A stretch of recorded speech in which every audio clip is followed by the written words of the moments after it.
what it all comes down to, what the entire purpose of this series is basically our ability to work better and work more effectively with kids.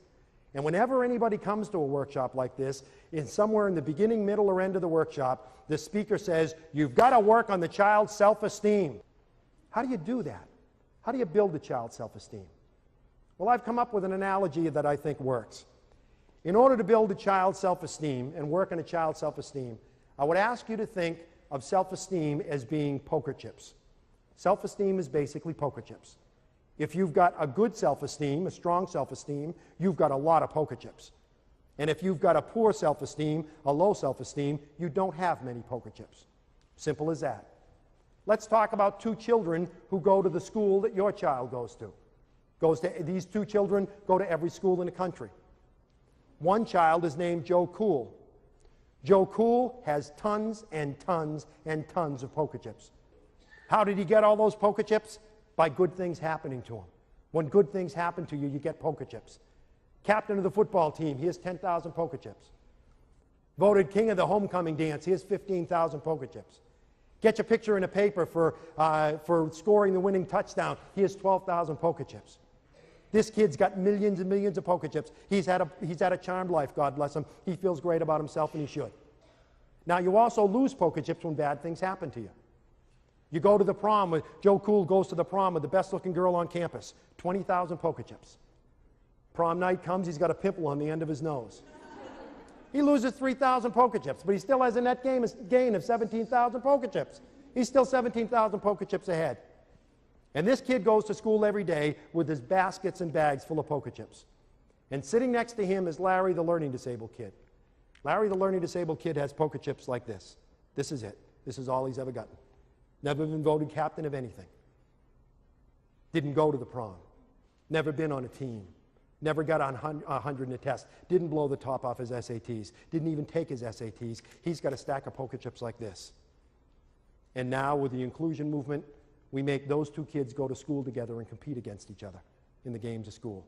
I would submit to you that that's not fair. I would submit that that's not fair. Anybody play poker here? Do we have any poker players here? Sir, Chris, could you join me up here? Would you mind? Suppose, Chris, I were to ask you if you wanted to play poker. And I said, Chris, here's basically the deal. You're going to have this many poker chips, okay? I'm going to have, here you go, I'm going to have all the poker chips in the Western world. I have basically 10 million poker chips back there. I'm going to play poker against you. What would be your first response? Would you want to play? I don't think so. Okay, his first response would be, I don't want to play. What do we think the learning disabled kid is saying to us when he says, I don't want to go to school today, Ma? Don't make me go. I got one of those stomach aches again, Ma. Don't make me go. Please don't make me go to school today. What's he saying to you? He's saying, I don't have enough chips to get in the game. I don't have enough chips. Don't make me play this game. But we say to him, you got to play. The law says you've got to play. You've got to go to school. So I say to you, Chris, you've got to play poker with me. You're going to have that many chips, and I have bundles and bundles of chips back there. How would you play, Chris? Would you play conservatively, or would you play recklessly? Probably reckless. Probably recklessly. He would be one of those that would say, I'll bet the whole thing. I don't care. That's what the learning disabled kid that's what the learning disabled kid says when he says, sure, I can walk along the edge of that building. Sure, I can try dope. Sure, I can join a group, a gang. Sure, I can do that. In other words, I'm just going to be spontaneous and do anything. I'm just going to bet the whole thing. I don't care. I'll just bet the whole thing. Would any of you play conservatively? Yeah, some people are saying, I play conservatively. I just bet one chip at a time. That's what the kid with a learning disability is saying to you when he says, no, I don't want to ask anybody to the dance. Don't ask me to, Ma. I don't want to put anything in the science fair. I don't want to go to summer school. I'm going to take the chips that I've got, and I'm going to hold on tight to those, and I'm not going to let these go. And in school, we make these two kids play the game of school against each other, and I would submit to you that that's not fair. So in class, the first day we're in class one day, and the teacher says, who was the president of the United States during the Civil War? And Joe Cool's sitting there, and he's saying, I think it was Calvin Coolidge, but I'm not sure. Well, what the heck? I've got 10 million poker chips. If I get this answer wrong, it's only going to cost me 5. Was it Calvin Coolidge? Teacher says no. Larry, the learning disabled kid, is sitting there, and he's looking at this little stack of poker chips. He's got 25 poker chips to his name. And he's thinking, I think the answer is Abraham Lincoln. I think the answer is Abraham Lincoln, but I just don't dare answer. I don't dare respond because I have another game I've got to play at lunch. You see, yesterday when I went to lunch, I gave the lunch lady, the one with the hairnet and the tattoo, I gave the lunch lady a $20 bill, and she only gave me change for a 10. And my father said, don't you come back without that extra $10. You go to that lady and you tell her she gave you the wrong change. And he's thinking, that's going to take me 25 chips. It's going to take 25 chips for me to go and ask that lady for my money back. So I don't dare play in this game, because if I lose the chips, I won't have enough to play in the game I've got to play at lunch. And the teacher says, the right answer is Abraham Lincoln. And Larry goes, oh, I should have done it. I should have done it. The reality is that the self-esteem of our kids, the problem with the self-esteem of our kids is they just don't have enough poker chips. The solution is to give them poker chips. How do you give kids poker chips?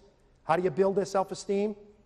One is, you find, if you're a parent or you're a teacher, you find the island, what Bob Brooks calls the island of competence. You find the one thing that child can do well, and you make a big deal out of that. You celebrate that. You make that very important. If you're a mom and the only thing your child knows how to do is use a Phillips head screwdriver, every Thursday before he gets off the bus, you loosen every bloody screw in the house. And when he gets off the bus, you give him the screwdriver and you say, go to it, pal, because nobody does it like you. You got to be a talent scout. You got to find things he does well. You got to find, because every time you praise a child, every time you say, that was a good job, you're giving him poker chips. Parenting is pretty simple. Being a teacher is pretty simple. It all comes down to this. Your job is to make sure that every child you deal with has more poker chips when he goes to bed that night than he or she had when they got up in the morning. That's it. It's that simple. And how do you make sure they have poker chips? You give as many poker chips as possible. Secondly, you take away only as many poker chips as necessary. Please listen to me, dads, because we dads are real good at this. Let's say that Chris is my son. And Chris is sitting in class, sitting at the dinner table. Want to cup your hands like that for me, Chris? Chris is sitting at the dinner table, and he's got that many poker chips. He's got that many chips. And we're sitting at the dinner table, and Chris spills his milk. And I say, you know, Chris, sometimes you make me sick. You know, do you get up at 5 o'clock in the morning and say, how can I spoil Dad's day? Is that what your problem is? You're the only one in the family who does this. Sometimes I even wonder why we have you in this family. Go to your room. And he goes up to his room. And the rest of the family's sitting there, oh boy, oh boy. And I sit there and I think, oh boy, that was pretty rough. It was pretty rough on old Chris. That's pretty tough on Chris. I wasn't really mad at Chris. I was mad at my secretary. So I should go apologize to him. So I go up and I sit in the edge of Chris's bed and I stroke his hair and I say, gee, Chris, I'm sorry, pal. I shouldn't have yelled at you that way. I shouldn't have yelled at you that way. That was wrong. That won't happen again. Sorry, Dad. Sorry, Dad. Yelling at him in front of the family, telling him you wish he wasn't in the family. Asking him if he plans how to spoil your day, telling him you're basically sick of seeing him when you come home from work. You took away 50, 60,000 poker chips from him. Sit in the edge of his bed, stroke his hair, tell him you love him. 5,000 poker chips at the most. You're still 55,000 poker chips behind the 8 ball. You can't do that with our kids. You can't take away those massive number of poker chips without realizing that you're making your job as a parent much tougher. And lastly, you've got to give as many as you can. Take away only what's necessary. And lastly, you've got to be willing to go to the mat with people who take poker chips away from your child and not give any back. Teachers take away chips. Bus drivers take away chips. Principals take away chips. But most of us also give chips back. And if you take poker chips away from a kid, but then give some back, that's okay. There's a lot of people in your child's life who play that role. But the bottom line is, if there's someone in your child's life who is taking poker chips away and not giving any back, they're making your life much tougher. When are we going to deal with this? That's what advocacy means. Standing up for someone who can't stand up for themselves. If you're a teacher or a parent, you've got to be willing to go to the mat with people who take chips away from your kid and not give any back. You're a mom, you get up in the morning, you make him French toast. Oh man, 20,000 chips. You lay out his favorite clothes, a Beavis and Butthead t-shirt that he loves and you hate, 15,000 chips. You put his books at the door ready for him to go out the door, 10,000 chips. You warm up the maple syrup, oh my God. You warm up the maple syrup, another 5,000 chips. You have a nice breakfast with him, you give him a big kiss, and you send him out the door with a great big hug and kiss, and 50,000 brand new poker chips.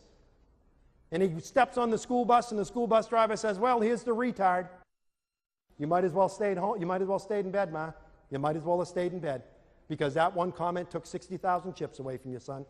60,000 chips away like this. You might as well have stayed in bed, because all the chips that you gave to your child were just taken away. Being a parent, being a teacher is not all that complicated. It's all a matter of poker chips. None of us want to think about what happens to a child at 18 and 19 years old that doesn't have enough poker chips to play the games of life. You know how many poker chips it takes to ask for your first job? You know how many poker chips it takes to ask someone to marry you? Thousands and thousands of poker chips.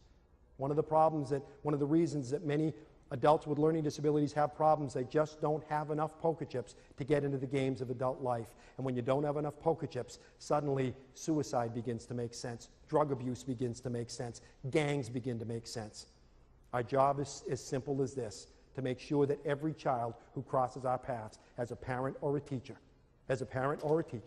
every child that crosses our paths has more poker chips when he goes to bed that night than when he gets up in the morning. It's that simple.